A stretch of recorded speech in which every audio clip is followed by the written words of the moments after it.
Hello there, everyone, and welcome back to the GSL-English Podcast. My name is, of course, Gideon, and in this week's episode, we are going to read a very short story together, but in 4 different styles. Okay? So we're going to take the same story. Firstly, we're going to look at it in its standard style, how it was originally written. We are then going to look at it in the style of Shakespeare. Then we're going to look at it in the style of a film trailer. So you know that really cool voice in film trailers that make you want to watch the film. We're going to look at it in that style. And then we're going to look at the same story in a Cockney style. Cockney English from London. We're going to look at it as if it was written in that kind of way, in that style. So it's really interesting, this. And as we go through, I'm going to break down all of the vocabulary that's used, the expressions that are used, so you can have a full understanding of the different perspectives of the story that we are going to look at. Now, to write this story, I turn to one of the world's best friends at the moment, that is ChatGPT. Okay.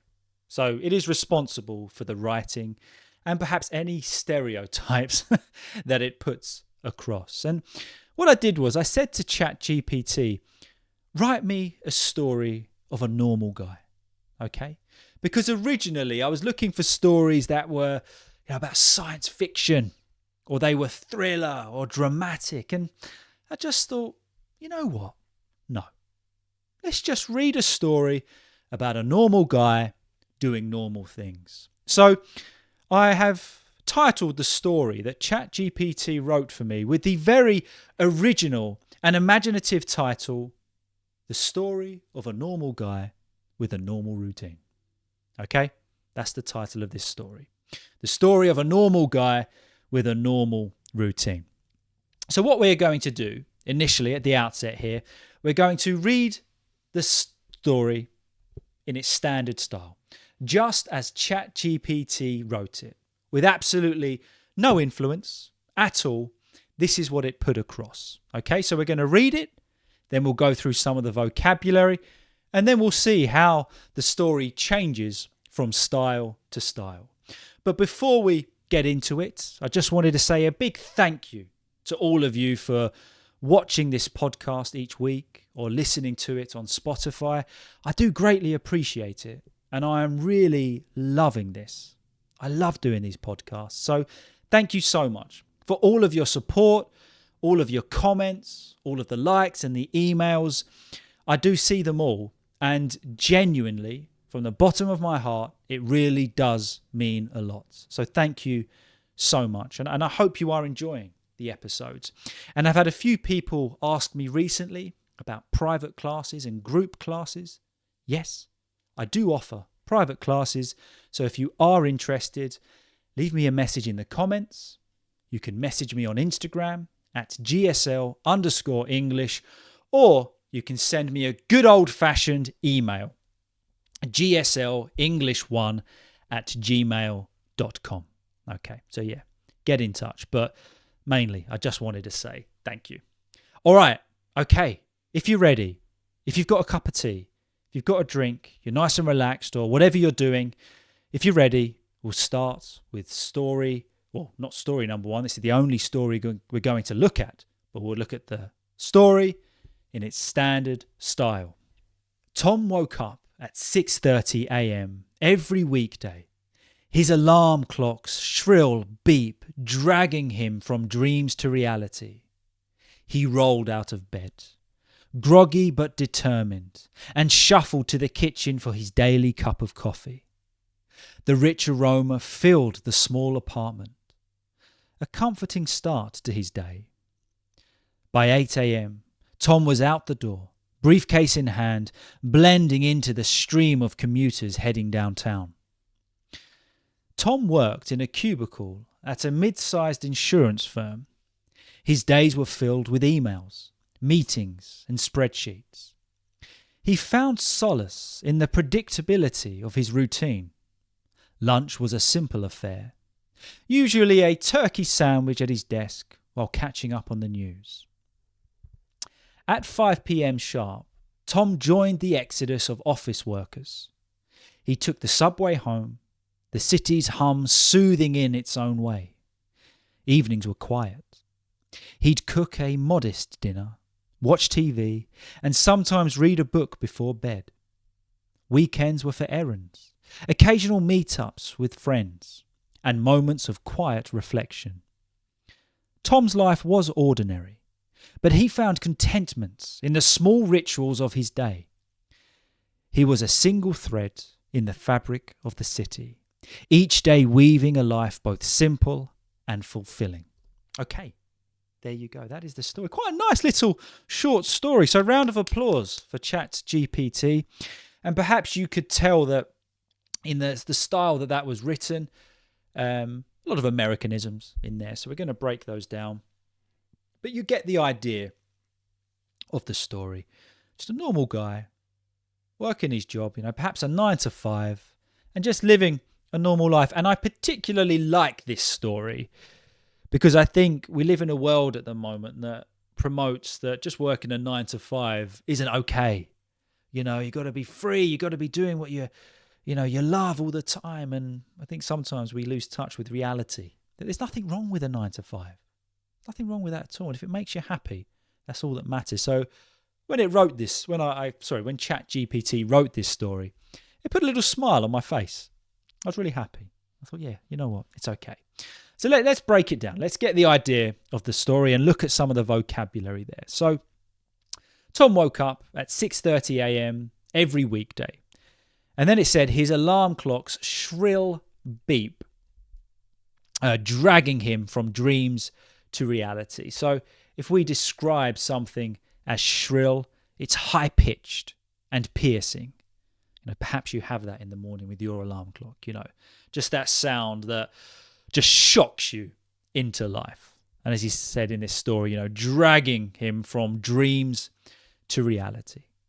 He rolled out of bed. That's an expression to say, you just kind of roll yourself out of bed and get to your feet.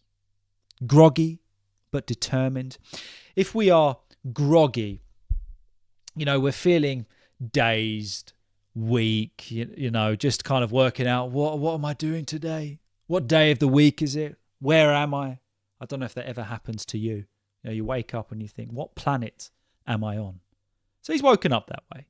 No, the alarm clock buzzing beeping in a horrible way, and it's woken him up. Feels groggy, but determined to get to work and start his day. Shuffled to the kitchen for his daily cup of coffee. The rich aroma filled the small apartment, and that is one thing I love in the morning, the aroma, the smell of coffee. Lovely smell, quite a comforting smell, isn't it? And by 8 o'clock, he's out the door, briefcase in hand. A briefcase is a handheld bag, which you put your things in, often for an office job and things like that. Blending into the stream of commuters. So he comes out his door and he just blends in with everybody else that is making their way downtown, like fish in a stream. You just fit in and you keep going with them. It says that he worked in a cubicle at a mid-sized insurance firm. A cubicle is a small portioned off area of a room. Sometimes we might say a shower cubicle or a toilet cubicle, but in a lot of office buildings, people work in cubicles, just their little cornered off area. And he worked at an insurance firm.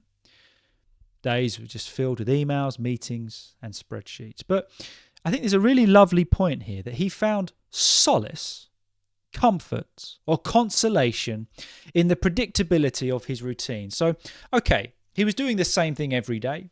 Maybe that's something you do. I know many of my days, I'm doing the same thing. I'm teaching, but there's comfort in the predictability of knowing what your day will bring. Solace, comfort. He's at peace with that. And I think there is a massive element of truth to that there is comfort in predictability, isn't there? Knowing what you need to do today, what is going to happen. Going to be no nasty surprises, hopefully. You know what's coming. Brings comfort. Lunch was a simple affair, meaning that it wasn't a fancy lunch. It was just a simple procedure that he went through. A turkey sandwich. I'm not a big turkey sandwich guy myself, but I'm partial to a chicken sandwich. And then it said at 5 p.m. after his day, Tom joined the exodus of office workers. And if there is an exodus from a place or an event or whatever it is, it's a mass departure of people. And worldwide, 5 o'clock is generally the time that everybody leaves, isn't it? London, after 5 o'clock, it is a mass exodus of people wanting to get home, get taxis, get the train, just to get home. So it's that rush hour time. It says that he took the subway home. Of course, in England, this would be the underground. And then, the city's hum. He found it soothing. Just the city's hum of people getting home, the city's hum of almost being alive.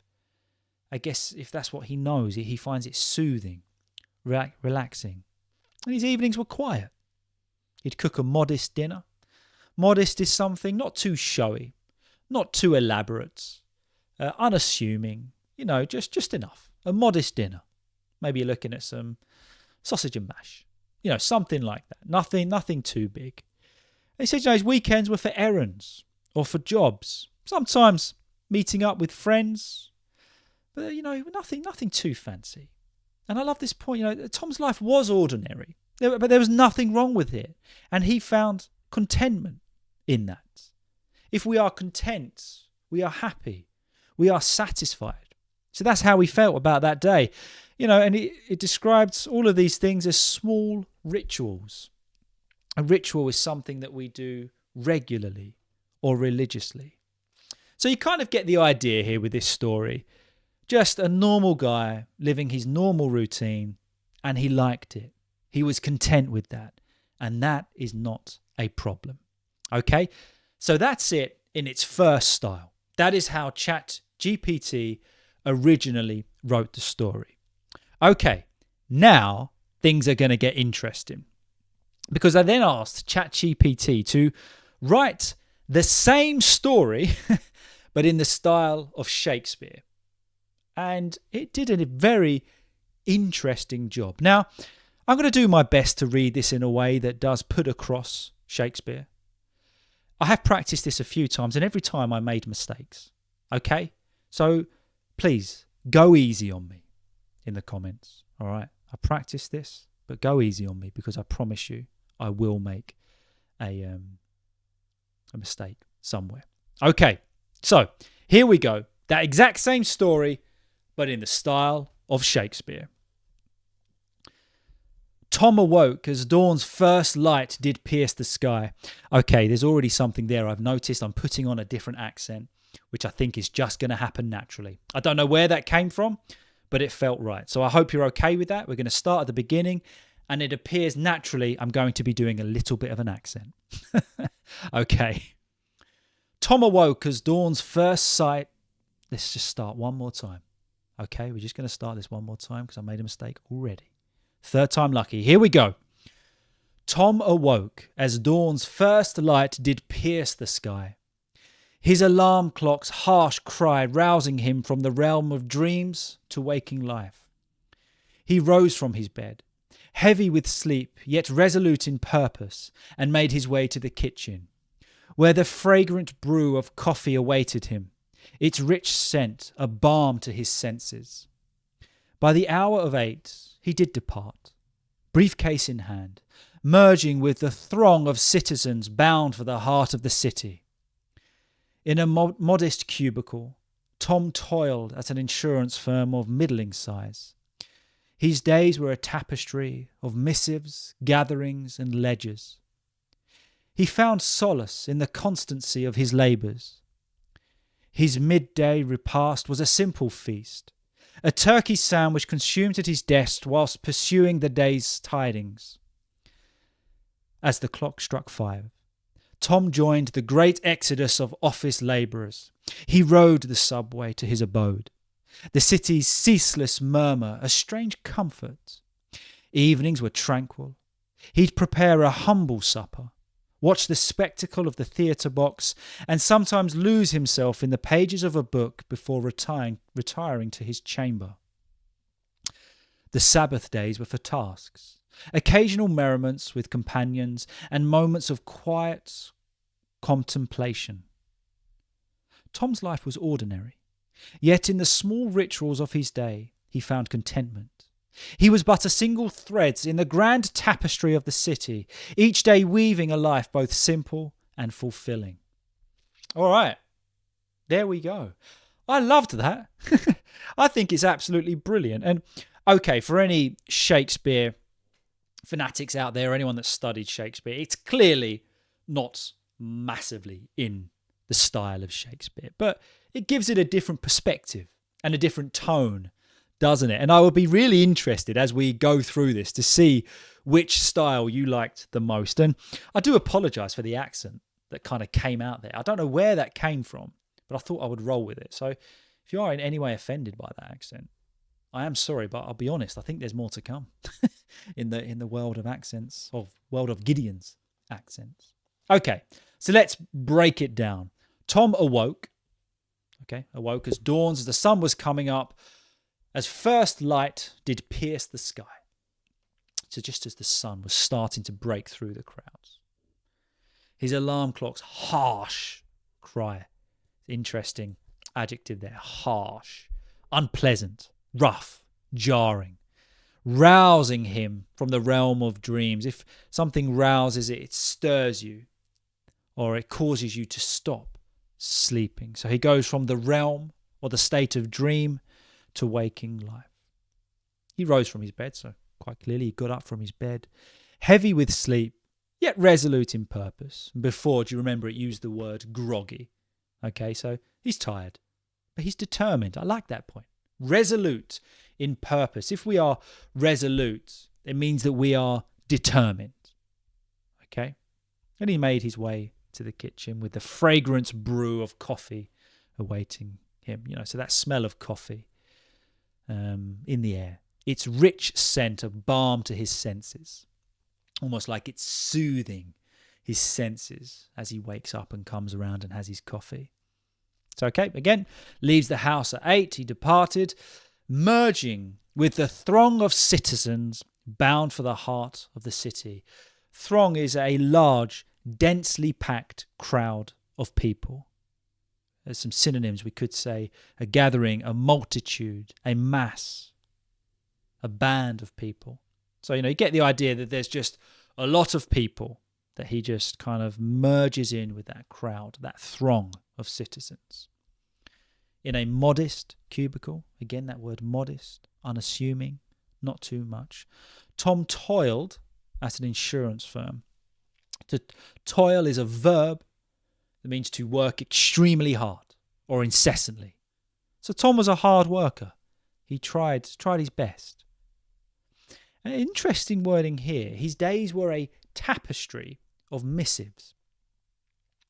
And if we think of a tapestry, I don't know if you've ever seen one. It's kind of a thick piece of fabric that often in some houses years ago in England, they would have them on the walls. You don't see them too much, but they're very intricate. They're very detailed. And sometimes we talk about life being a rich tapestry. So here we're kind of using it in reference to an intricate or complex sequence of events. So his life was a tapestry of different things kind of happening. This noun here, a missive, a message, communication, whatever it is. So basically, his life was just an event of different. His days were just events, different things happening. It was a tapestry, intricate and detailed. Again, he found solace, peace in the constancy, the way they kept on going of his work. His midday repast is a very old English formal term for a meal. And again, it was a simple feast. A turkey sandwich, and it said, whilst pursuing the day's tidings. So remember, he was looking at the news before, just a very formal old term for that. We have that again, that he joined the great exodus of office labourers. He rode the subway or underground in British English to his abode, his home. And the careless murmur of the city was a strange comfort. I like that word. The ceaseless murmur. I hope I didn't read careless when I was actually reading it, but the ceaseless, meaning that it doesn't cease. It continues. It never stops. And a murmur in this instance is a low, continuous background noise. Do you know when you're in a city, even if you close your eyes for a moment, you just have that constant murmur of life going by. And it can be strangely comforting, can't it? That's how Tom felt. He'd prepare a humble supper, dinner, watch the spectacle on the theatre box. I'm guessing talking about a TV there before retiring to his chamber, to his bedroom. The Sabbath days were for tasks. So Sabbath, often referring to this, was a religious observance where you weren't allowed to work. So in this instance, saying, in the days that you're not allowed to work, it's just for those tasks that we have to get done. Those errands, those jobs, like mowing the grass, cleaning the kitchen, changing your sheets, doing your washing, things like that. But then it used this really interesting illustration again. He was but a single thread in the grand tapestry of the city, each day weaving a life both simple and fulfilling. So just that, basically, he was that one thread that worked along with every other thread, every other person in the city, just creating these stories throughout the day. So there you go. That was Shakespeare. Not Shakespeare's taken it, but a Shakespeare style of that story. I think it added a little bit of depth. I don't know about you. Of course, it was written in a way that we wouldn't really talk these days, but it did add some depth. And I don't know, got stuck into that story a little bit more. So I did like that. Okay, let's move on to style 3, which is going to be in the style of a film trailer. Now, I hope you're kind of on my wavelength here. We're going to do it in the style of, that guy that has that really, really cool cinema voice. In a world where it's that kind of thing and you're just enticed. You're going to watch that film. So that is in this style. Like we're watching it in a movie and we want to go see this film about a normal guy with a normal routine. Okay?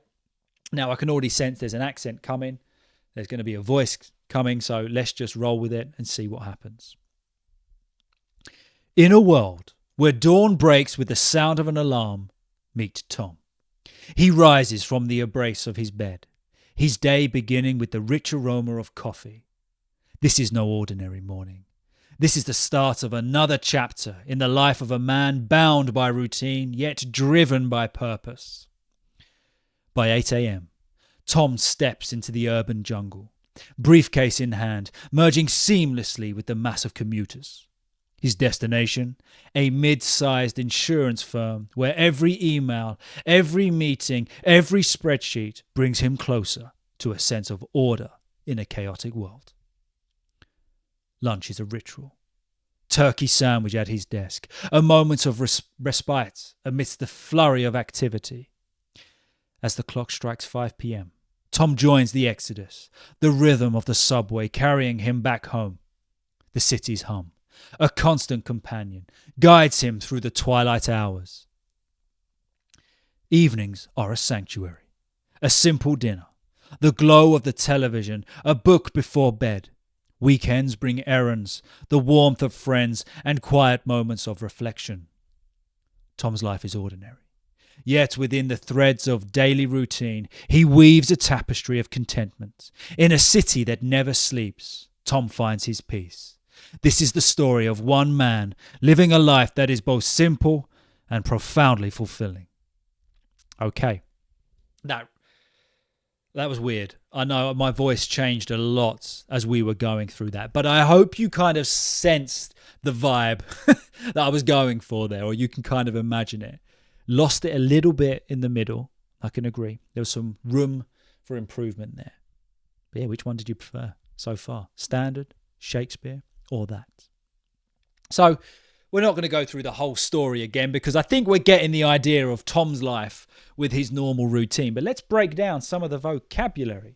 He rises from the embrace of his bed, from the warmth, from the feel, from almost like his bed is just holding him. He rises from the embrace of his bed. Again, bring that word aroma in. I like this. No ordinary morning. This is the start of another chapter in the life of a man bound by routine. If we are bound by something, he is limited by that routine. He has to stick to it. But yet, he is driven, his driving force by his purpose. Tom steps into the urban jungle, into the city, merging seamlessly. So just, it was effortless. Nobody even notices. And it's, I think it's interesting here that it brings out that all of these emails, everything that he does every day, brings him closer to a sense of order in a chaotic world. It's true, isn't it? The world is chaotic, in a state of complete confusion and disorder. But this job, these emails, these meetings, the things he has to do on a regular basis, bring that sense of order.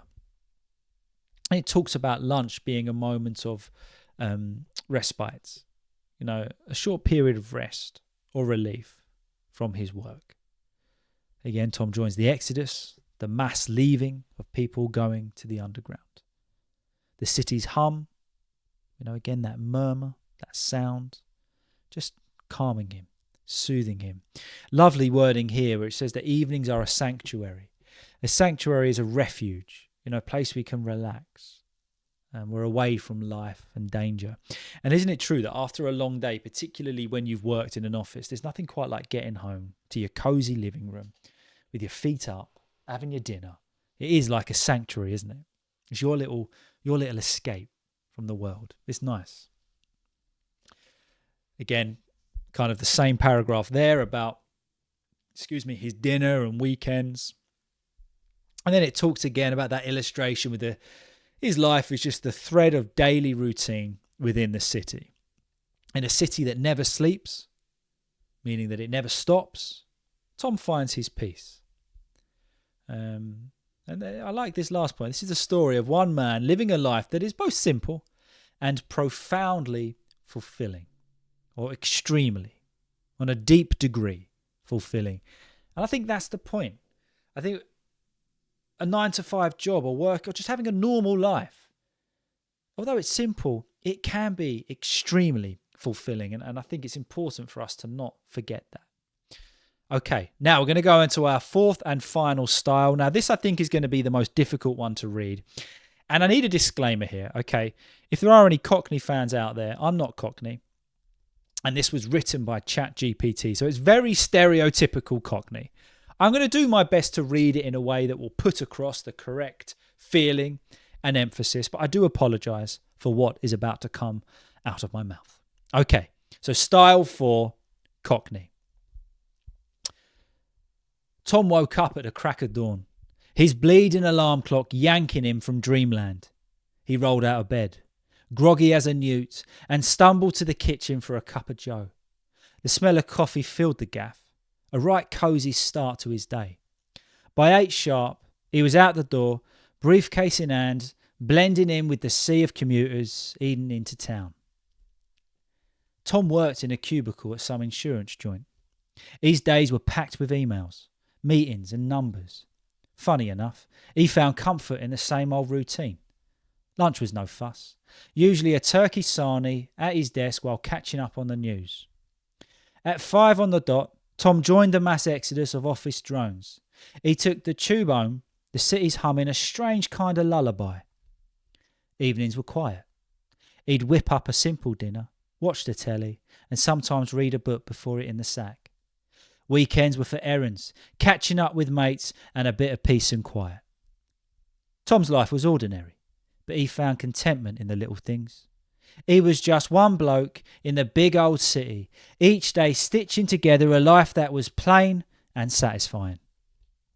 All right, there you go. That was my interpretation of a Cockney kind of accent. All right. Very old school Cockney.